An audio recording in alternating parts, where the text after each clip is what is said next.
Decision may away the fearness of candidate and justify your answer. అయితే group discussion ఏదైతే ఉందో అది candidate యొక్క భయాన్ని పోగొడుతుందా, మీ యొక్క ఆన్సర్ని జస్టిఫై చేయమంటున్నాడు. Group discussion can indeed help elevated the fearfulness of candidates. Group discussion ఏం చేస్తుందంటే అది మన యొక్క భయాన్ని పోగొట్టడానికి తోడ్పడేటటువంటిదే మనకి గ్రూప్ డిస్కషన్ అన్నమాట. Next, engaging in a group discussion setting provides the candidates with several benefits that can counter their fearness. అయితే ఒక గ్రూప్ డిస్కషన్లో ఎవరైతే ఒక గ్రూప్ డిస్కషన్ సెట్టింగ్స్ని ప్రొవైడ్ చేస్తూ ఉంటారో, క్యాండిడేట్స్ ఎవరైతే ఉంటారో వాళ్ళందరికీ కూడా, పాల్గొనే వాళ్ళందరికీ కూడా సెవరల్ బెనిఫిట్స్ అనేవి ఉంటాయి. అలాగే ఎప్పుడైనా సరే వాళ్ళు ఏ భయాన్నైనా సరే సులభంగా ఎదుర్కోగలరు, భయం వేసినా సరే దాన్ని సులభంగా ఎదుర్కోరాగలరు. ఫస్ట్ వన్ ఏంటి అంటే ఇక్కడ షేర్డ్ ఎక్స్పీరియన్స్ వస్తుంది అని అంటారు. షేర్ అంటే పంచడం, మన యొక్క అనుభవాన్ని ఎదుటి వాళ్ళతో పంచుకోవడం అంతే గ్రూప్ డిస్కషన్ అంటే. ఇక్కడ knowing that others are in the same situation and might also be feeling nervous can be reassuring. అయితే మళ్ళాగే మిగతా వాళ్ళు కూడా కొత్తగా వచ్చారనుకోండి, వాళ్ళకి కూడా కొంచెం భయం వేస్తూ ఉంటుందట.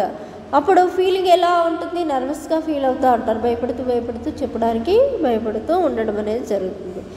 అందుకని ఇక్కడ మీ ఒక విషయాన్ని తెలుసుకోండి, ఎదుటి వాళ్ళు కూడా మీలాంటి వాళ్ళలాగే ఉంటారు, మీకు వేసినట్టే వాళ్ళకి భయం వేస్తుంది అనేటటువంటి విషయాన్ని గుర్తుంచుకుంటే మనం మన యొక్క ఎక్స్పీరియన్స్ అనేది షేర్ పర్స్పెక్టివ్స్, విభిన్నమైనటువంటి దృక్పథాలు కలిగి తెలుసుకోవడమే మనం డైవర్స్ పర్స్పెక్టివ్స్ అని చెప్పి అంటాం. Group discussions expose the candidates to various view points and approaches. Group డిస్కషన్ని ఎక్స్పోజ్ చేస్తుంది ఏంటి, వేరియస్ వ్యూ పాయింట్స్ని అలాగే వేరియస్ అప్రోచెస్ని మనకి అది తెలియచెప్పడం అనేది జరుగుతూ ఉంటుంది. ఎందుకంటే ఈ బోల్డ్ మంది క్యాండిడేట్స్ ఉంటారు కనుక ఎవరి వ్యూని వాళ్ళు చెప్తూ ఉంటారు, ఎవరి వ్యూని వాళ్ళు ఎక్స్ప్రెస్ చేస్తూ ఉంటారు, మనకు అన్నీ తెలుసుకునేటువంటి అవకాశం వస్తుంది.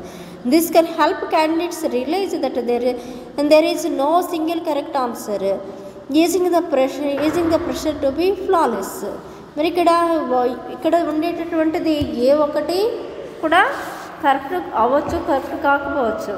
అయితే ఇది ఎంతసేపు కూడా మన తప్పులు లేకుండా మనం చెప్పేటటువంటిది అంతా కూడా ఎవరైనా తప్పు పట్టే విధంగా లేకుండా ఉండడం అనేది, ఫ్లాలెస్గా ఉండడం అనేది మనకి ముఖ్యం. ఇక్కడ అంటే చెప్పేస్తున్నామంటే మనకి కరెక్ట్గా తెలిస్తేనే చెప్పడం అనేటటువంటిది ఆ మ్యాటర్లో సరైనటువంటి పర్సెంటేజ్. చెప్పాను కదా మధ్యలో ఎవరైనా వచ్చి క్రాస్ చేసి ఇది ఇలా జరిగిందో నిరూపించండి అంటే ఎవిడెన్స్తో సహా మేము నిరూపిస్తామని చెప్పగలిగితేనే ఆ విషయాలు చెప్పాలి గ్రూప్ డిస్కషన్. ఏదో నోటికి వచ్చిందని ఏదోటి చెప్పేయడానికి అనేది కాదు. నెక్స్ట్ చూడండి, నెక్స్ట్ ఫీడ్బ్యాక్ అండ్ లర్నింగ్. మనం ఫీడ్బ్యాక్ తీసుకోవడం లేకపోతే అభ్యసించడం అని చెప్పి. Participants in discussion allow the candidates to receive feedback from peers. అయితే అక్కడ పార్టిసిపెంట్స్ ఎవరైతే ఉన్నారో వాళ్ళు ఏం చేస్తారంటే డిస్కషన్కి ఎలౌ చేస్తూ ఉంటారు, అలాగే వాళ్ళ యొక్క సమావేశకుల నుంచి ఫీడ్బ్యాక్ తీసుకోవడానికి కూడా ఎలవేషన్ ఇస్తారన్నమాట. ఇక్కడ constructive feedback can help candidates understand their strengths and areas of improvement and fostering a positive learning environment. దీనికి ఎందుకంటే ఈ ఫీడ్బ్యాక్ ఎందుకు ఉపయోగపడుతుంది అని అంటే దీన్ని కన్స్ట్రక్టివ్ ఫీడ్బ్యాక్ అని అంటూ ఉంటాం. ఇక్కడ ఏ ఏరియాలో అయినా సరిగ్గా చెప్పలేదనుకోండి, మనం ఈ ఏరియాలను సరిగ్గా చెప్పలేదు అందుకని ఈ ఏరియా ఇంప్రూవ్ చేసుకుంటే బాగుంటుందని చెప్పి మీ పీర్స్ దగ్గర నుంచి మీరు ఒక సజెషన్ని తీసుకోవచ్చు అన్నమాట. ఇంకా ఇంప్రూవ్ చేసుకుంటే ఇంకా బాగా చెప్పొచ్చు అని చెప్పి. అందుకని మనకి ఎంతసేపు ఎలా ఉంటుందంటే ఎన్విరాన్మెంట్ అనేది లెర్నింగ్ పాజిటివ్గా ఉండేటటువంటి ఎన్విరాన్మెంట్ అనేది క్రియేట్ అయిపోతూ ఉంటుందని చెప్పి చెప్తున్నారు. Next, increased comfort. మన యొక్క సౌకర్యం ఏదైతే ఉందో అది మనకి ఇంక్రీజ్ అవుతుంది. As candidates interact more with in the group they become familiar with their peers. అయితే ఇక్కడ క్యాండిడేట్స్ మోర్గా ఇంటరాక్ట్ అయ్యి ఉంటారు అన్నమాట. గ్రూప్స్తో కంటే కూడా ఫెమిలియర్గా ఎవరితో ఉంటారు, పీర్స్ తోటి. పీర్స్ అంటే సమవయస్కులతోటి ఉంటారు. This familiarity gradually lesson the anxiety associated with interacting with the strangers. ఈ విధంగా మీరు సమవయస్కులతోటి ఫ్రీగా ఉండగలిగితే కనుక ఎప్పుడైనా స్ట్రేంజర్స్ కూడా కనిపిస్తే వాళ్ళని ఏదైనా డౌట్ వస్తే అడగడం, ఇలాంటివన్నీ ఫ్రీగా ఉండడం అనేది జరుగుతుందని చెప్పి చెప్తున్నారు అన్నమాట. Next, practice opportunity. ఏదైనా అవకాశం వస్తే కంపల్సరీ ప్రాక్టీస్ చేయడానికి మీరు ప్రాక్టీస్ చేయండి అని చెప్తున్నారు అనమాట. Engaging in group discussions provide candidates with a platform to practice expressing their thoughts and ideas.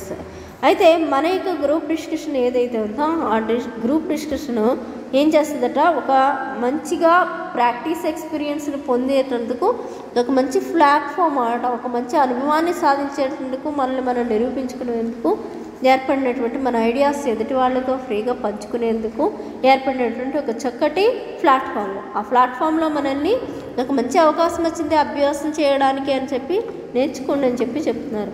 The more the practice the more confident they become in there ability to communicate effectively. ఎక్కువసార్లు మీరు జీడీని practice చేయండి, group డిస్కషన్కి వెళ్ళి పాల్గొంటూ ఉండండి. అప్పుడు మీరు ఎలాగ ఎక్కువసార్లు గ్రూప్ డిస్కషన్కి వెళ్ళేటప్పటికి మీకు ఏమవుతుందంటే మోర్ కాన్ఫిడెంట్గా తయారైపోతూ ఉంటారు. మీరు ఓ గ్రూప్ డిస్కషన్ నేను వెళ్ళిపోతాను, ముందు నేను మాట్లాడేస్తాను అని చెప్పి అనే విధంగా అవుతుంది. అప్పుడు ఏమవుతుందంటే మీరు ఏమనుకున్నారో అది ఎఫెక్టివ్గా కమ్యూనికేట్ చేయడానికి అది ఉపయోగపడుతుందని చెప్తున్నారు. నెక్స్ట్ అబ్జర్వేషనల్ లెర్నింగ్ అంటే పరిశీలన ద్వారా నేర్చుకోవడం. అంటే ఎదుటి వాళ్ళని చూస్తాం కదా, మనం ఎదుటి వాళ్ళని చూసి పరిశీలించి నేర్చుకుంటూ ఉంటాం. అక్కడ ఇంకా 6 కాదు 12 మంది ఉండొచ్చు, 6 నుంచి 12 మెంబర్స్ ఉండొచ్చు. వాళ్ళని చూసి కూడా నేర్చుకోవచ్చు. By observing how others handle the discussion and manage their nervousness and candidates can gain insights into effective strategies for managing their own anxiety. అయితే మీరు 100 మందిని అక్కడ పరిశీలించుంటారు. వాళ్ళు అసలు ఏ విధంగా వాళ్ళు పాల్గొంటున్నారు, డిస్కషన్ని ఏ విధంగా హ్యాండిల్ చేస్తున్నారు, వాళ్ళకి ఏమైనా కంగారు తడబాటు వచ్చేస్తుంది అనుకోండి, నర్వస్నెస్ వచ్చేస్తుంది అనుకోండి, అప్పుడు దాన్ని ఏ విధంగా మేనేజ్ చేస్తున్నారు, వాళ్ళ యొక్క ఇన్సైట్ని అంతర్దృష్టిని వాళ్ళు ఏ ఎఫెక్టివ్ స్ట్రాటజీ ద్వారా ఎదుటి వాళ్ళకి చెప్పడానికి ప్రయత్నించేస్తున్నారు, వాళ్ళకి యాంగ్జైటీ ఉంటే కనుక దాన్ని ఏ విధంగా కంట్రోల్ చేయడానికి ప్రయత్నించేస్తూ ఉన్నారు అనేది అందరినీ ఎదుటి వాళ్ళని చూసి అబ్జర్వ్ చేసి నేర్చుకోండి అక్కడికి వచ్చిన వాళ్ళందరినీ అని చెప్తున్నారు. Next distraction from the fear అంటే మనం ఫియర్ నుంచి బయటపడ్డాం అన్నమాట. ఇక్కడ active participants in a discussion shifts candidates focus away from their fears. ఎవరైతే యాక్టివ్గా పార్టిసిపేట్ చేస్తూ ఉంటారో డిస్కషన్లో అంటే వాళ్ళకి భయం అనేటటువంటిది దగ్గరికి రాదట, భయం అనే దానికి జోలికి వెళ్ళరు. Allowing them to concentrate on the topic at the hand అంటే వాళ్ళ యొక్క టాపిక్ని వాళ్ళ దాకా వచ్చేదాకా వాళ్ళు వేచి చూస్తూ ఉంటారు. విని యాక్టివ్గా ఉండి మన టాపిక్ ఎప్పుడు వస్తుందా అని చెప్పి మనం ఎప్పుడు చెప్తాము అంటే ఒకటే టాపిక్ మనం ఎప్పుడు చెప్పేద్దాం అన్నట్టుగా ఉంటారు అనమాట. నెక్స్ట్ ఎంకరేజ్మెంట్ అండ్ సపోర్ట్ ఎదుటి వాళ్ళకి ఎంకరేజ్ చేయడం లేకపోతే సపోర్ట్ ఇవ్వడం. Group members can provide encouragement and support to each other and positive reinforcement from fears can boost candidates confident and alternative their fears. అయితే గ్రూప్ మెంబర్స్ ఎవరైతే ఉన్నారో వాళ్ళు ఏం చేస్తారట, ఎంకరేజ్మెంట్ని అలాగే గ్రూప్ సపోర్ట్ని ఒకరికొకళ్ళు ఇస్తూ ఉంటారు, ఒకళ్ళు ఎంకరేజ్ చేసుకుంటూ ఉంటారు, సపోర్ట్ని ఇస్తూ ఉంటారు.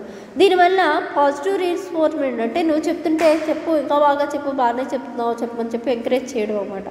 దానివల్ల పాజిటివ్ అయినటువంటి పునర్బలం ఏర్పడుతూ ఉంటుంది. ఇది reinforcement from the peers and can boost candidates confidence and elevate their Pierce.